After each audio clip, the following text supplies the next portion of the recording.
Bine v-am găsit, dragii mei din Zodia Berbec, oriunde v-ați afla. Bine v-am regăsit pe toți, sper că sunteți bine. Tuturor, bine ați venit pe canalul meu Tarot Flori de Loto. Eu sunt Nina și mă bucur tare mult să vă alătur la fiecare lectură.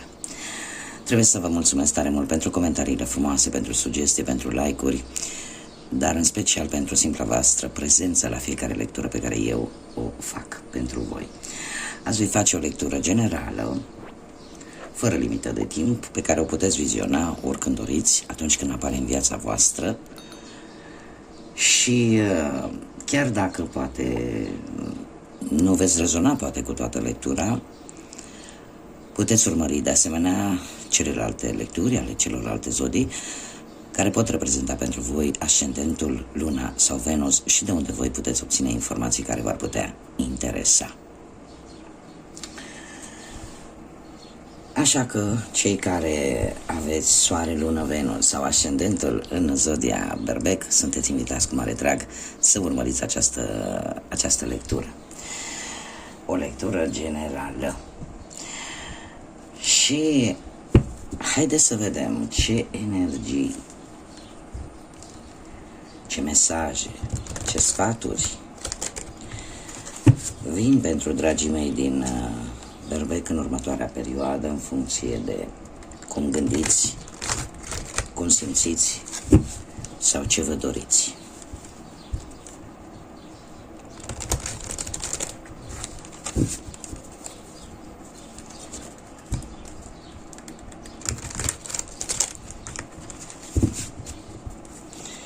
Haideți să vedem.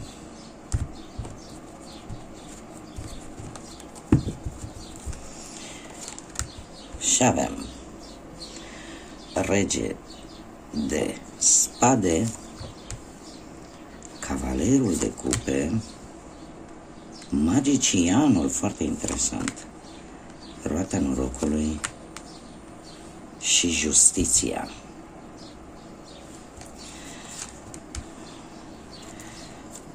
Moderația, 9 de bâte, Judecata, Marea Preoteasă și Regina de cupe, dragilor, foarte multe arcane majore. 1, 2, 3, 4, 5, 6 arcane majore din 10 cărți. Ce îmi spune asta? Haideți să o luăm pe rând. Într-un trecut nu foarte îndepărtat, mi-apar aici două personaje, cineva dintr-o zodie de aer, Gemeni, Balanță sau Vărsător, cineva care cumva nu prea a interesat-o, această persoană nu a fost interesată de problemele voastre personale,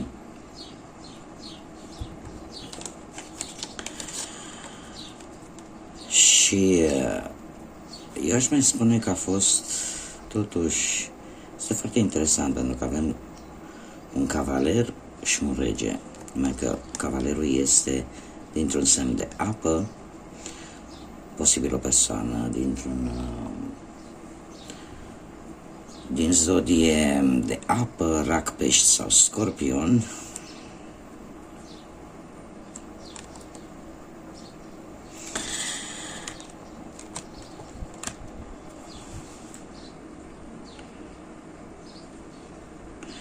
Ți-a trebuit foarte mult echilibru.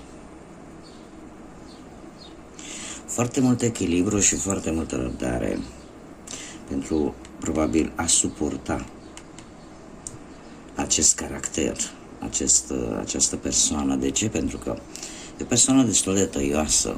O persoană, regele de spade, este renumit prin seriozitatea, de multe ori, care o duce în extrem. O persoană care își impune punctul de vedere, nu știu, poate să fie reprezentat de un contabil, avocat, judecător sau pur și simplu un tată foarte sever, foarte autoritar, cineva care nu suportă încălcarea regulilor și de multe ori poate fi prea excesiv cu cumva nu reușește să țină cont și de sentimentele celorlalți. Posibil să fi fost poate un șef, un coleg de muncă, cineva care are un comportament, a avut un comportament care pe tine te-a deranjat foarte mult. Și cumva poate ai luat decizia să schimbi ori un loc de muncă, ori să ceri opinia cuiva dintr-un semn de apă, Rac, Pești, Scorpion, pentru a reuși să treci cu acest nou de bâte, pentru a reuși să treci și peste această situație, să rezolvi. Nu ai dus lipsă de provocări, de obstacole,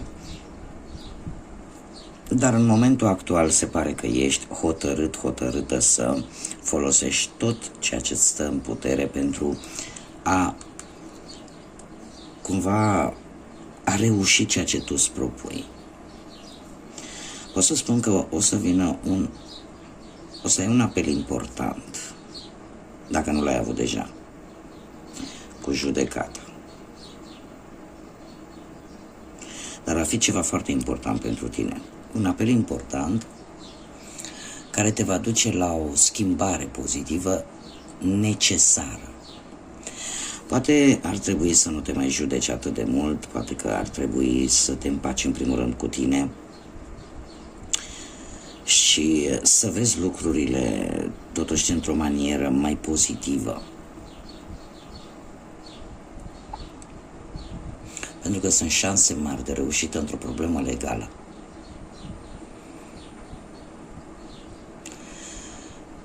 Se pare că unii dintre voi ați reușit să vă învățați o lecție importantă în urma a ce s-a întâmplat în trecutul vostru. Aș spune că ați avut o negociere destul de dificilă, poate cu cineva, posibil chiar cu această persoană dintr-o zodie de apă.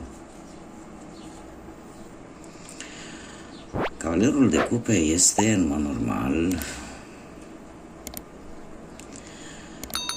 o persoană care ia decizii folosindu-și intuiția. Dacă nu vorbim de o persoană, putem vorbi de o situație în care intuiția pentru tine a jucat un rol important.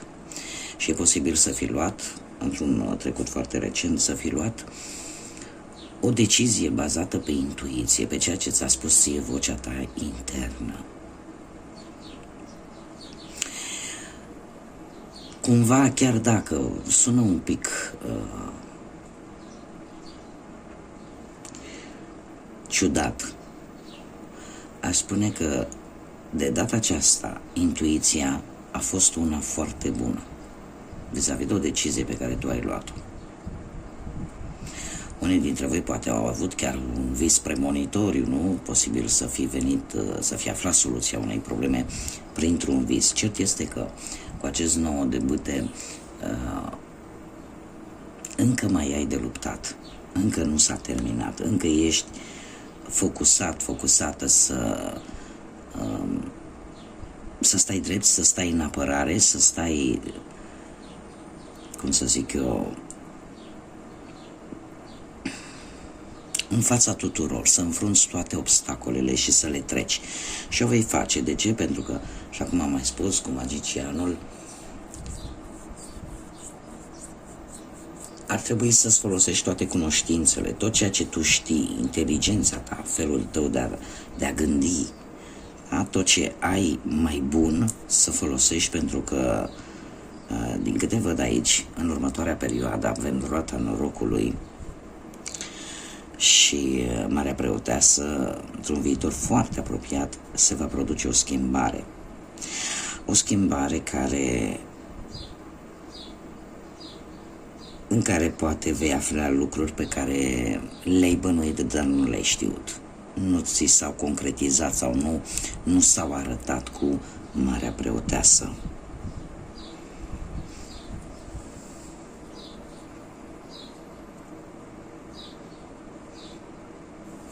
Și aș putea să spun că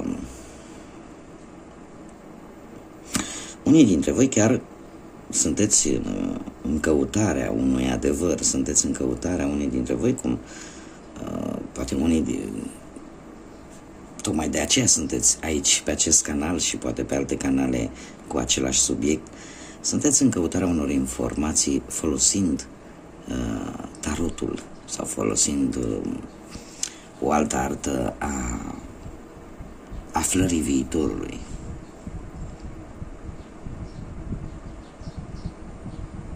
Vrei să afli mai multe? Ce pot eu să spun? Că va mai dura o problemă legată de justiție. Avem arcanul major justiție aici, semnul balanței. Va mai dura ceva legal, încă nu foarte curând, nu se va rezolva, va fi pozitiv, dar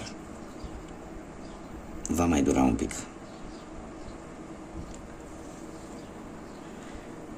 Și avem implicarea unei persoane dintr-o zodie de apă, Rac, Pești, Scorpion, o persoană empatică, persoană care, în general, vrea să ajute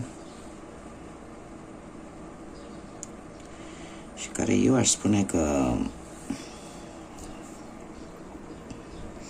această regină de cupe, dacă nu vorbim de o persoană și vorbim de tine, de o situație, se pare că intuiția nu te va părăsi până și în următoarea perioadă. Vei avea mai multă încredere în intuiția ta, ar trebui poate să te conectezi mai mult cu ceilalți, ar trebui poate să nu uiți în primul și în primul rând de necesitățile tale, de ceea ce tu ai nevoie.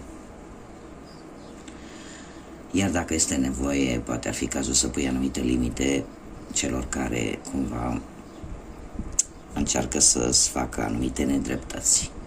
Limite în ce sens? Să spui până aici, da? Să nu lași pe nimeni să treacă de o anumită limită în ceea ce te privește și în felul ăsta să-ți distrugă sănătatea ta emoțională, sănătatea ta internă. Cum de asemenea aș mai zice că sunt mari șanse cu această regină de cupe ca anumite proiecte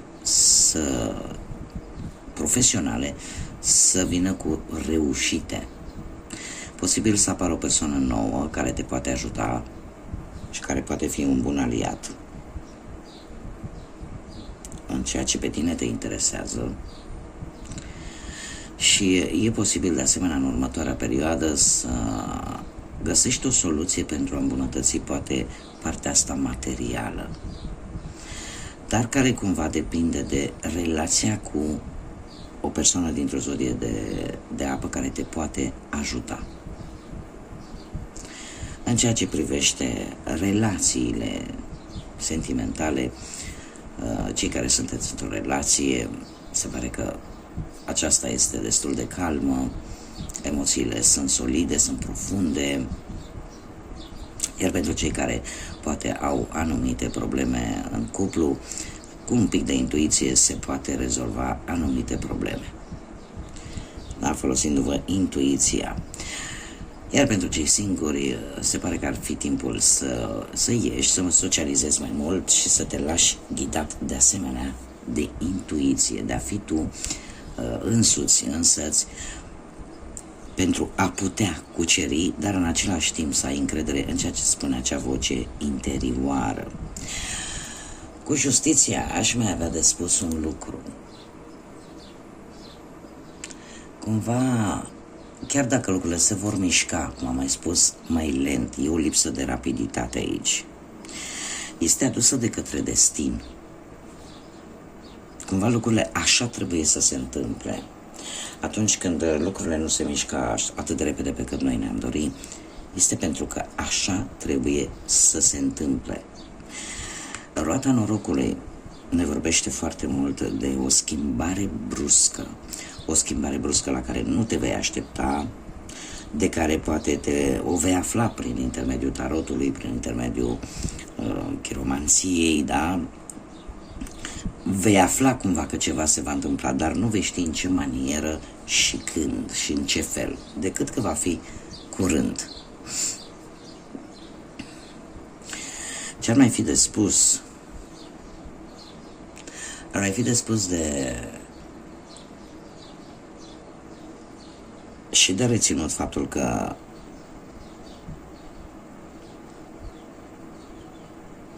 în acest moment, cu judecata,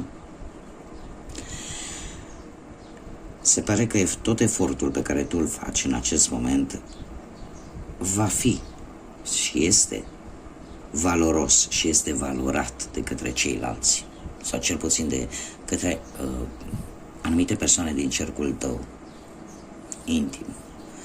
E posibil, nu știu, să apară anumite contracte, anumite documente favorabile, da?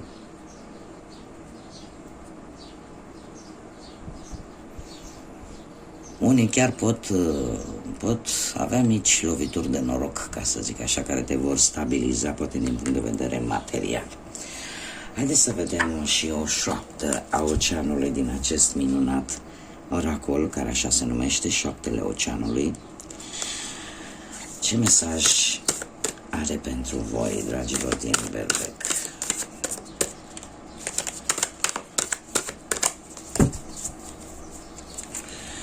Lucrurile vor merge încet, dar sigur în direcția în care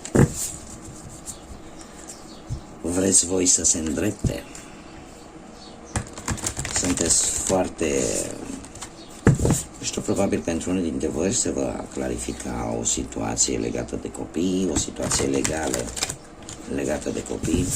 E adevărat, nu atât de repede pe cât v-ați dori voi, dar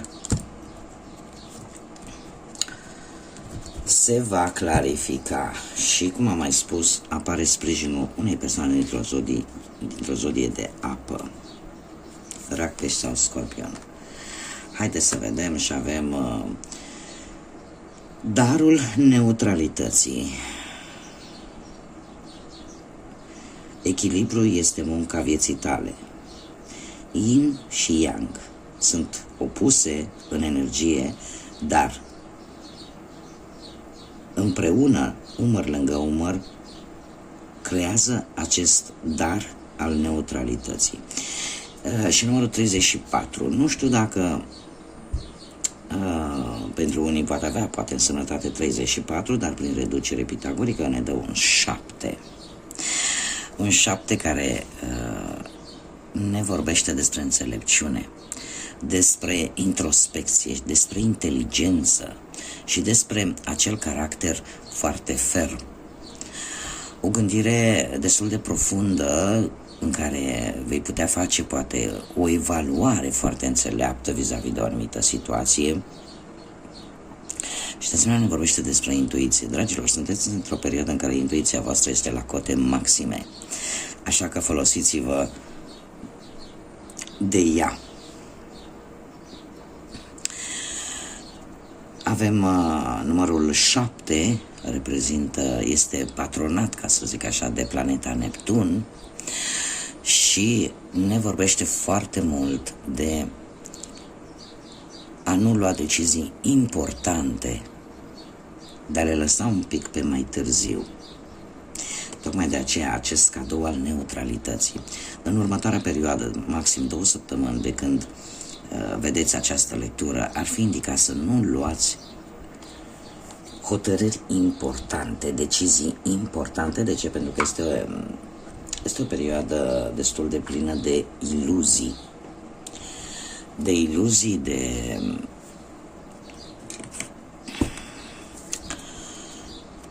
Cum să spun, o perioadă destul de utopică, o perioadă destul de în care lucrurile nu se vor vedea foarte clar. Da? Tocmai de aceea încearcă să te păstrezi neutră în anumite situații și pe cât se poate, desigur, în următoarele 2 săptămâni încearcă să nu iei decizii importante, pentru că e posibil să nu fie unele dintre cele mai bune. pentru tine. Haideți să vedem și un alt mesaj din aceste cărți de oracol, perspectiva cosmică. Un mesaj pentru zodiacul, te rog. Și ne vorbește despre cicluri. Soartă, karmă, ceva se sfârșește, ceva începe. Exact ce v-am spus cu roata norocului, care ne vorbește despre destin, despre karmă. Și se pare că în următoarea perioadă, tocmai de aceea, nu trebuie să luați decizii foarte importante, pentru că ceva trebuie să se întâmple, adus de către destin, poate adus de către karmă. Și în funcție de ce va aduce această schimbare bruscă în viața voastră, cumva abia după aceea puteți să vă reorientați, să vă folosiți intuiția și să luați cele mai bune decizii pentru voi. Bun, dragilor, aceasta a fost lectura pentru următoarea perioadă. Eu sper că am reușit să vă ajut, să vă aduc un pic de claritate în gânduri. Vă doresc să aveți o zi minunată, plină de vești bune și de multă energie pozitivă, iar până data viitoare, ca de obicei, să fiți iubiți, dragilor.